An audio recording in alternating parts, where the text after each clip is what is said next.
Bagaimana kabarnya? Terus keliling Ya, Indonesia? masih masa reses. Oh, masa reses ya. Ya nanti ya tetap sibuk walaupun menjelang pemilu juga bagi dua ini. Iya. KPU dan tugas-tugas. Kita gunakan waktu yang singkat ini untuk berbagai hal ya. Silakan. Topiknya kita sambil mengalir. Oke. Yang pertama, kami tahu bahwa Bung AWK ini sangat paham tentang perpolitikan daerah Bali ini. Bagaimana sih pandangannya terhadap politik, perkembangan perpolitikan di daerah Bali ini? Kalau di Bali, kalau dalam sejarah kita dari sejak Indonesia merdeka sampai sekarang kan sangat dinamis. Ya. Karena Bali niki sebenarnya masyarakat kita memiliki tingkat wawasan politik yang cukup tinggi. Ya.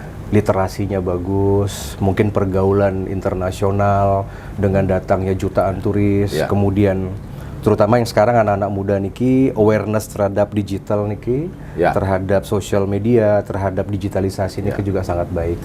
Sehingga sebenarnya sangat mudah untuk dapat penetrasi ide-ide gagasan besar kebangsaan khususnya kepada masyarakat Bali. Tetapi di samping kekuatan itu, masyarakat Bali niki sangat sensitif juga, sangat memperhatikan ya hal-hal yang mungkin yang kita sebut dalam dunia politik itu adalah jejak rekam. Nah, jadi jejak rekam niki terkait juga dengan bagaimana sejarah politik masa lalu, di masa kini dan masa datang. Saya rasa Kira-kira perjalanan sejarah perpolitikan di Bali menurut pandangan Bung AWK? Ya kita lihat ya pada zaman Bung Karno, PNI berkuasa luar biasa. Pada saat zaman Orde Baru, bagaimana juga Partai Golkar juga merupakan mayoritas tunggal yang sangat masyarakat loyal saat itu. Kemudian reformasi pun berganti-ganti. Ya, Bali pernah dikuasai oleh Partai PDIP misalkan, dan pernah juga dikuasai Partai Golkar dan juga Partai Demokrat. Dan di beberapa kabupaten hasil pilkada kemarin juga akhirnya juga warnanya juga berbeda-beda. Nah, ini artinya masyarakat Bali ini sudah mengedepankan yang namanya figur. Ya, agak berbahaya jika sekarang misalkan nih di dalam pemilihan pilkada, agak berbahaya kalau sekarang kita berbicara tentang kedaerahan. Misalkan kalau kita ingin menjadi pemimpin di satu kabupaten, harus berasal dari kecamatan yang padat. Nah, yang begitu juga misalkan ingin menjadi di pemilihan gubernur, harus berasal dari kabupaten yang mungkin yang padat atau bagaimana. Agak resisten.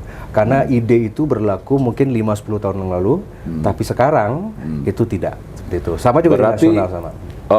Partai politik yang menjadi tempat penggodokan kader-kader partai politik ini haruslah mencerminkan sebuah partai politik yang modern, yang modern yang nanti bisa melahirkan kader-kadernya beradu ide dan gagasan. Bagaimana pandangan terhadap langkah-langkah partai politik yang ada di Bali?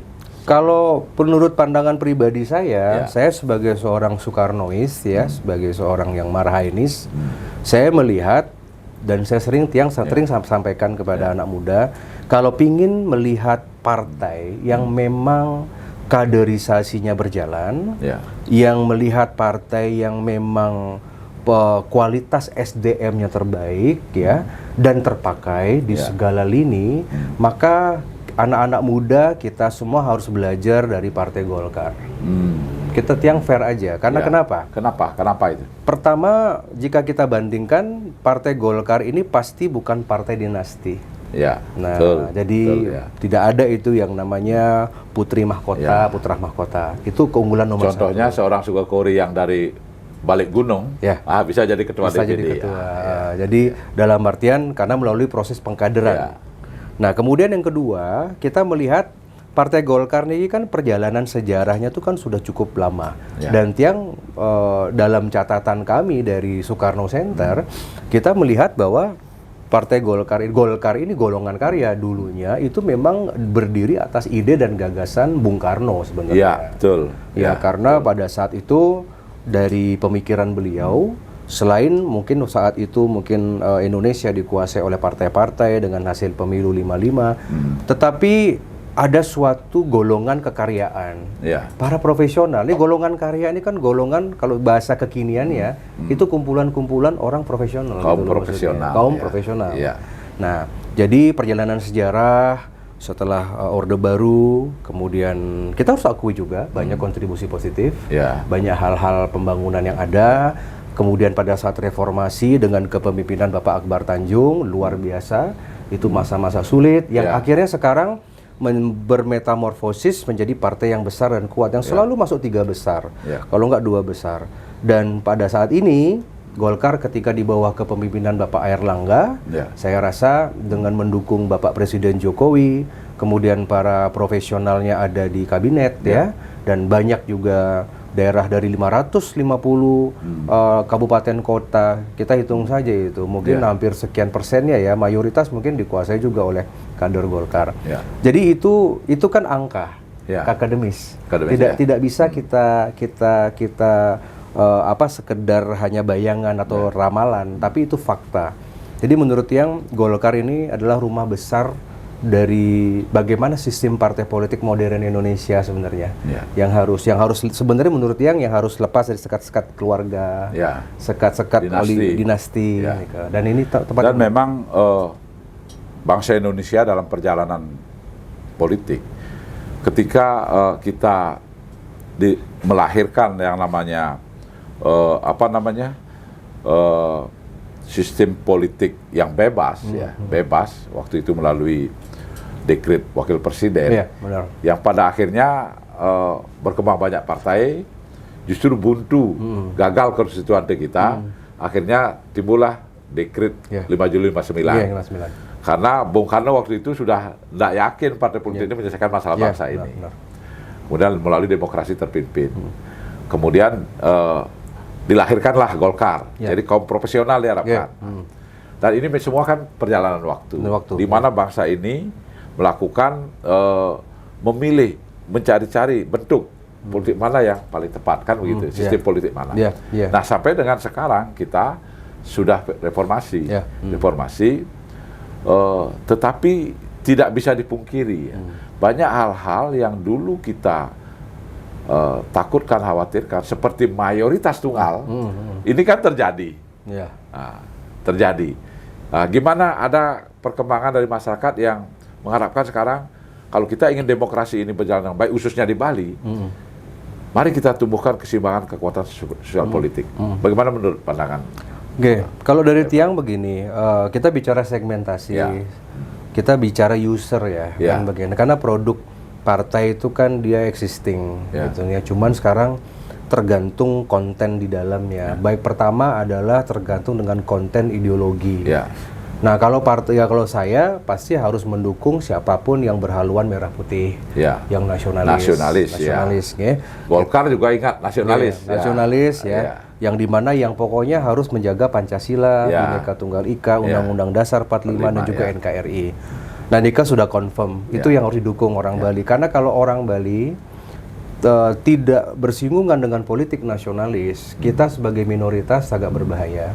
Karena kita perlu menjaga sekali, karena banyak kan cobaan-cobaan Indonesia ini kan artinya banyak memiliki sejarah kelam juga.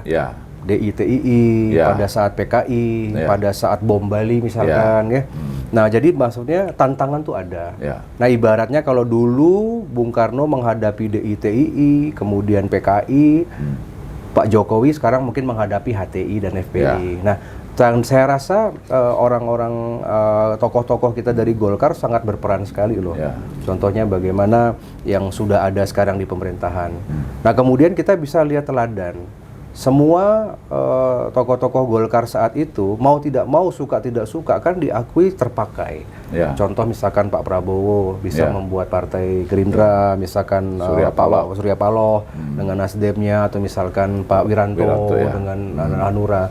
Dari sana kan kita bisa lihat, jadi proses kaderisasi itu jalan, begitu. Nah, cuma untuk skup Bali kita berharap melalui momentum ini, termasuk dari Kakanda juga Sugawa Kori, yang saya anggap ini menjadi satu generasi yang bisa membawa transformasi ini. Contohnya nanti kita kan bisa lihat dari komposisi para caleg. Nah, mungkin dari komposisi siapa misalkan nanti yang akan majukan di kontestasi pilkada. Nah, segmen itu ada. Mari kita bagi segmen itu menjadi 2 lah. Ada segmen yang senior, ada yang junior. Ini kan treatmentnya beda. memperlakukan senior yang mereka orang yang sudah hidup 3 zaman, orang yang sudah mungkin merasakan nabilah tekanan di masa lalu, masa sekarang, mungkin yang lain-lain, treatmentnya beda. Nah, mereka ini kan yang terikat dengan lembaga-lembaga adat, pemikiran itu masih kui lah, masih konservatif. Tentu kita harus ada pendekatan yang mungkin tata krama dengan lebih baik, mungkin pendekatannya adalah yang terkait dengan kebudayaan, karena kita harus isi hati mereka dengan hal-hal yang bersifat kebalian. Karena orang Bali ini keseneng kalau disentuh kebaliannya. Ya, mereka tidak terlalu peduli dengan teori. Nah, yang penting kalau sudah ada yang konsisten bicara tentang kebalian, mereka akan ambil peran itu. Tapi untuk anak muda berbeda. Nah, sekarang ada fenomena pada saat di pemilu 2019, anak-anak muda kita itu tidak bisa dikontrol lagi. Baik oleh orang tuanya, baik oleh desa adatnya. Atau bahkan terjadi, saya menangkap itu di desa-desa, bahwa justru yang mempengaruhi pilihan politik orang tua, itu sekarang orang-orang tua itu lebih banyak menyerahkan pada anak. Istilah bahasa Balinya, ya kayaknya dia anak-anak muda nih. Ada itu. Ada begitu. Ada.